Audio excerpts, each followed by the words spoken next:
Hi, this is National Master Dan Heisman, and we're here with another video to help you improve your chess game. Sometimes I get asked the following question. I play people who make like crazy moves, and when they make crazy moves, I don't know what to do. I get all upset. I blunder. What do you do when you play people that play crazy?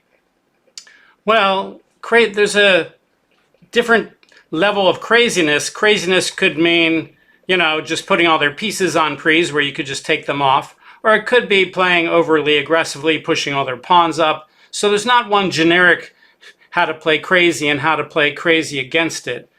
But the general rule would be if your opponent plays crazy, you just say to yourself, thanks for the handicap, and you do the things that you're supposed to do, and it'll probably work out really well.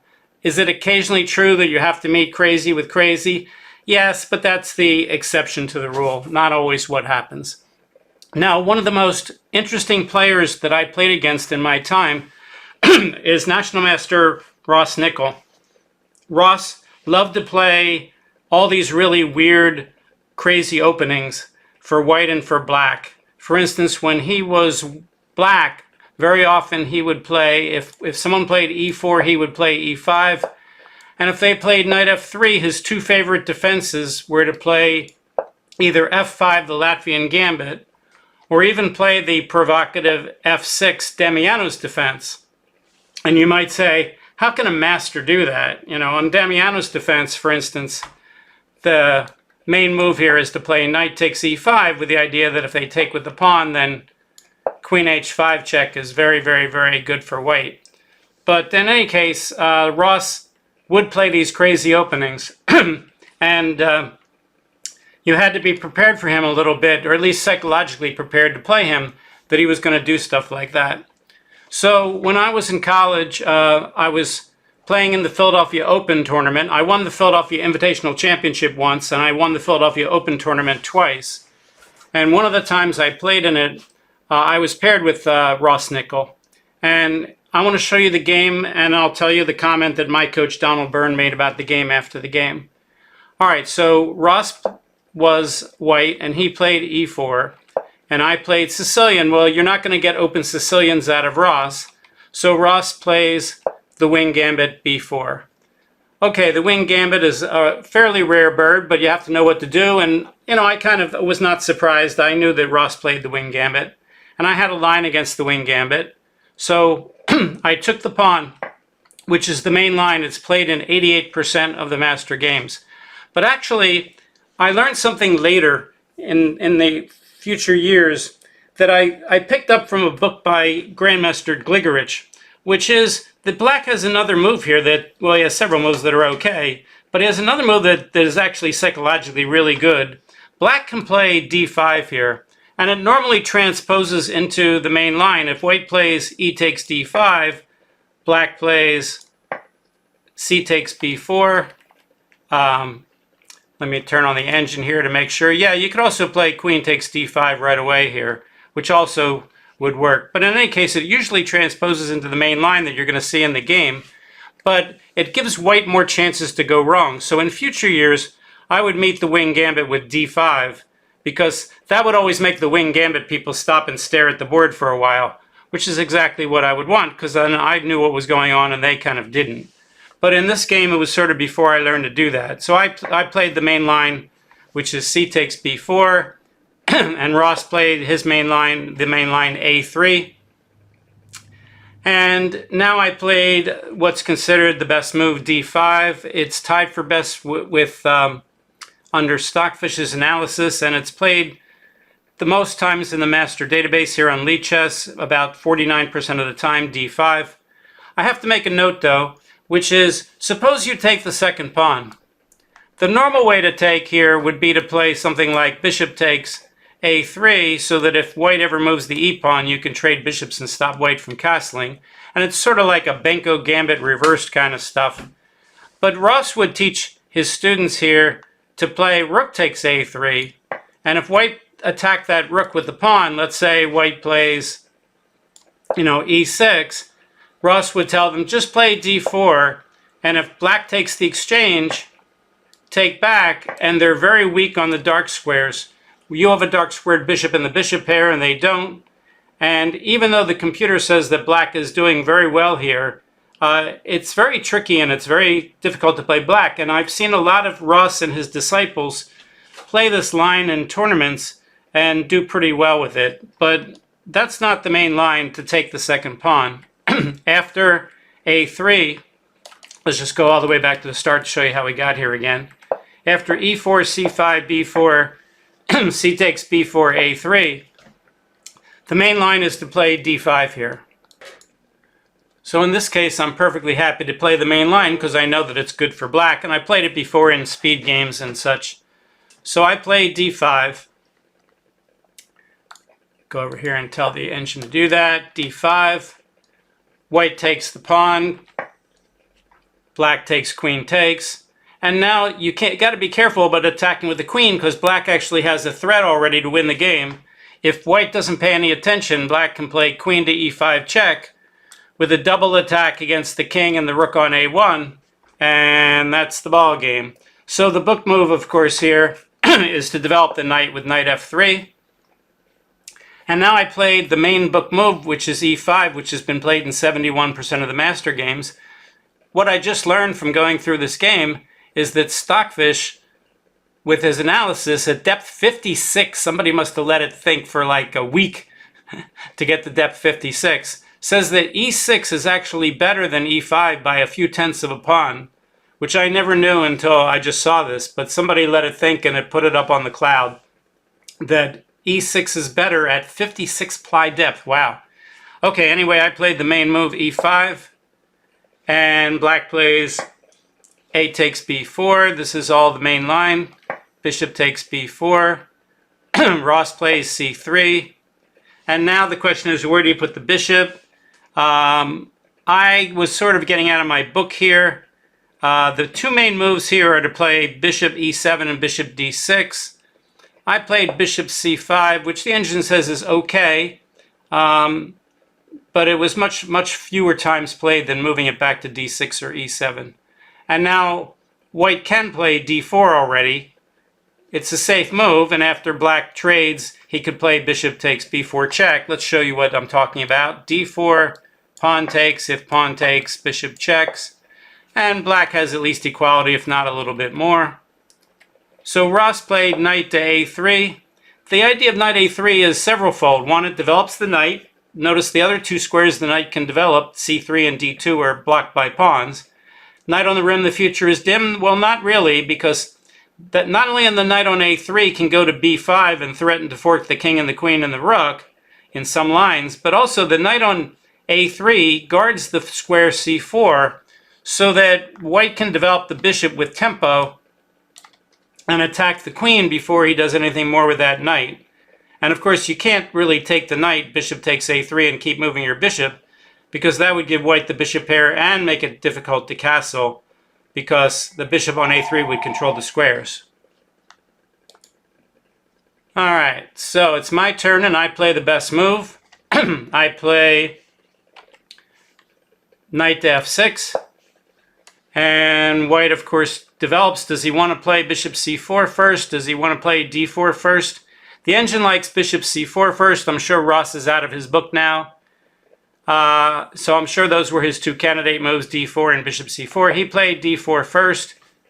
Of course, he's attacking my pawn twice and my bishop, so I'm going to take the pawn.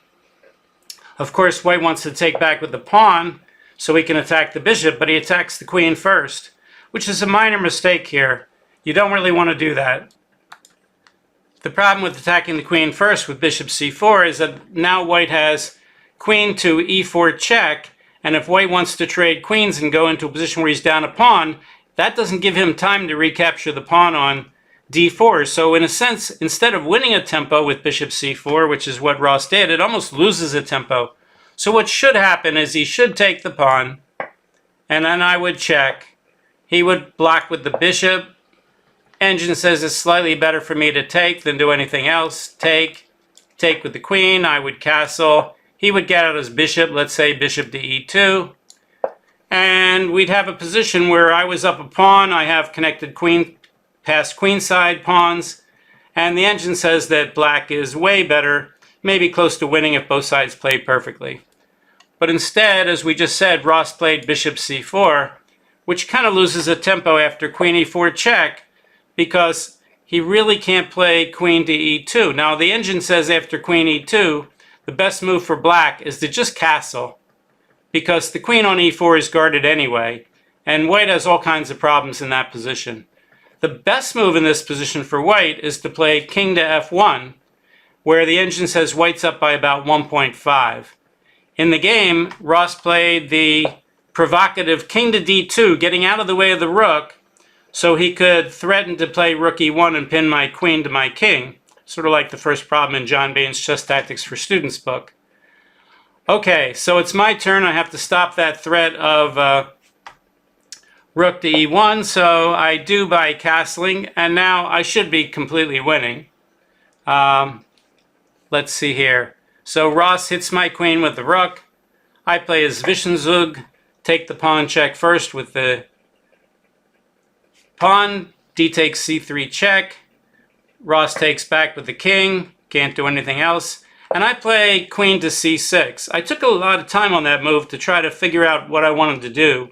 That wasn't the kind of move that you want to play fast. And one of the main ideas of playing queen to c6 is to, in some lines, pin that bishop on c4, because Ross has possibilities of, attacking f7 here. And that's exactly what Ross does, because he's lost. And when you're lost, you can't play normally. Right now, he's down 2 connected pass pawns. His king is way more exposed. And, even though his pieces all have places to go, so do mine. And Ross needs to do something. We're fairly desperate here. So Ross plays knight to g5. All right, let me ask you, what would you play in this position if someone played knight to g5? Because it's not 100% clear, and you've got a lot of good moves that could win the game.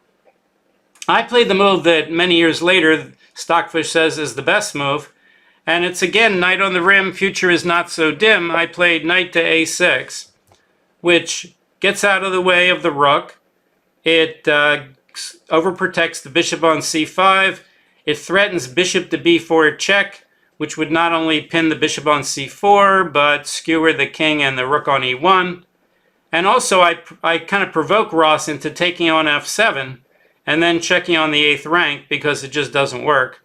And I had calculated that, but Ross had to do it anyway, or at least he felt he did, because he was in desperation. So Ross plays knight takes f7. It's not so much that he wants to win a rook and a pawn for a bishop and a knight. He knows that doesn't work. Here, in fact, if the bishop ever took, black would get some discovered checks. But the idea is to check on the 8th rank with, let's say, the queen. So I had calculated this, but you got to play it even if you calculate something, you still have to play it very, very slow and make sure your calculation from the previous moves work. I have students all the time that tell me, oh, I calculated on the previous move and that's why I did it fast. Well, that's not a good idea, because if you calculate the sequence, I make move A, he makes move B, and I make move C, and then you do make move A and he makes move B, if you play C right away, it's very possible that A was a good move, B was a good move for him, but C isn't so good for you, even though you calculated after A. So you have to be very careful. When people do that, they play those moves fast, and it's a mistake. I call that the ABC error, because C isn't necessarily the best move after ABC just because you calculated ABC, and A and B get played. So anyway, that's what I did. I recalculated. And of course, now Ross cannot play rook e8 check because that square is guarded, but he does play queen to d8 check, and I can't put the rook in the way because it's pinned by the bishop. I can't put the knight or the queen in the way because the e8 square is attacked twice by the white queen and the rook. So my only move is to play bishop f8. But bishop f8 is a really nice position because my rook is pinned on f7, but he can't take it because his bishop on c4 is pinned, and it would cost him a tempo to get out of it. And meanwhile, I'm threatening all kinds of nasty discovered attacks against his queen with my bishop. Now, you might say you can't move your bishop on c8 because the rook on a8 is not guarded. Well, okay, but there are positions where you can do that. So it's his turn, and Ross plays knight to b5. All right, so again, we might want to ask you, what would you do here? And I'll give you a hint. You've got multiple winning moves. But what would you play if you were in this position? So you can always pause the video and figure out what move you would play. And then my hint is really that if you come up with anything reasonable, you're probably right, because it's not like one move wins and all the rest of the moves lose. All right, so you might think, oh, you can't move that bishop. But actually, you can move that bishop on c8 anywhere you want, and it's going to be perfectly safe. We could show you a line. Let's take a line where we move the bishop to some random square. Let's say we play bishop to f5, and white takes the rook. Well, then black has a win. Let's see. The engine says the best win is play knight d5 check. The king should go to b3. The bishop comes down to c2 check. The king goes away from the bishop. You take off the bishop, threatening a million things. It says he has nothing better than bishop f4, but that puts that bishop on pre and leaves his knight on pre. So you might say, really? And the answer is, yeah, he really doesn't have anything better. I mean, suppose he plays knight a3 here. Well, you have mate in 1. Queen b3 is mate. There's all kinds of problems here. So anyway, bishop f4 is the move the computer suggests, even though it looks a little silly. Queen takes check, king c1, bishop back to f5 to give the queen some space to come over. Rook e3 to try to guard the third rank. Just thanks for the bishop. He couldn't really save everything. Queen there to stop some danger, and you might say, why would he put the queen where you could take it? Well, it's because black has so many mating threats like rook to c7 that the engine says queen c8 is the only move that stops mate in 5. It allows mate in 6. Anyway, just a flight of fancy. Let's go all the way back to where that bishop f5 was played. And this was the position where I asked you, what would you do? What I did was immediately sacrifice my queen, but it's not a real queen sacrifice. It's a pseudo-sacrifice. I'm just going to get rid of all the pieces on the board and leave myself way ahead in material. So I play queen takes c4 check. If you didn't consider that move because the queen is worth more than a bishop, then you didn't look 2 moves ahead further, because after he takes, you get a discovered attack on the queen where the queen's hanging for nothing. Of course, the rook's going to take the bishop and black's going to take the queen, but now the smoke is cleared and black is up an entire knight and an extra pawn in an easily won endgame. So I have no problems. White has no attack. Black's king is still exposed, and the endgame may be less exposed than it was with the queen on the board. And maybe I had even better things to do than do this simplification, but this leaves me with a trivial win. So white plays bishop g5. Not really worried about that pin over there. I get out of the pin with the rook check. King goes to d4. I bring the other rook into the game. Rook d7 check. King goes back to e3. And now I attack the rook. Notice that rook is sort of trapped. He can't go to anywhere but e5. And if he goes to rook to e5, then knight to g4 check forks the rook and the king. All the other squares the rook can go to are guarded. e4 is guarded by the knight, e7 by a lot of pieces, e8 by a lot of pieces, e6, d6 is guarded by the bishop. So if rook d6, bishop takes d6 wins the rook. Rook c6 is guarded, rook b6 is guarded, rook a6 is guarded. So the rook is kind of trapped. Ross tries to guard it with a knight, and now I have the very, very, very basic removal of the guard idea. I can sacrifice the exchange because he's got a whole rook hanging. So I take off the knight, rook takes, and now if he takes my rook, king takes d4, I just play king e6 and I'm up 2 pieces. So he decides to muddy the water a little with bishop takes f6, and now I have a million ways to win. I just decide to save my rooks because his bishop and his rook are still attacked. So I play rook d7 with the idea that if he saves the rook, he can't do it along the 6th rank. And it doesn't matter because I have a pawn attacking his bishop and I have the king attacking the rook, and he just can't stop me from taking one or the other. So he temporarily sacrifices the exchange.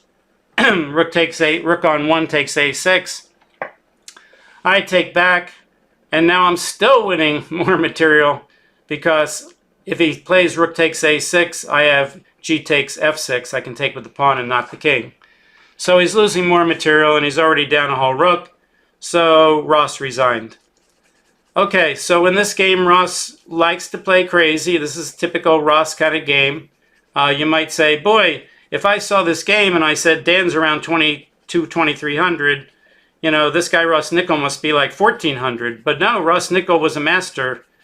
He actually won the Philadelphia Invitational Championship like I did a couple years before I did, I think in 1972. So he's a very, very enterprising player. He always plays great. It was always fun when I was playing in tournaments to go over and watch Ross's games to see what he was doing, because he always would get into these crazy positions.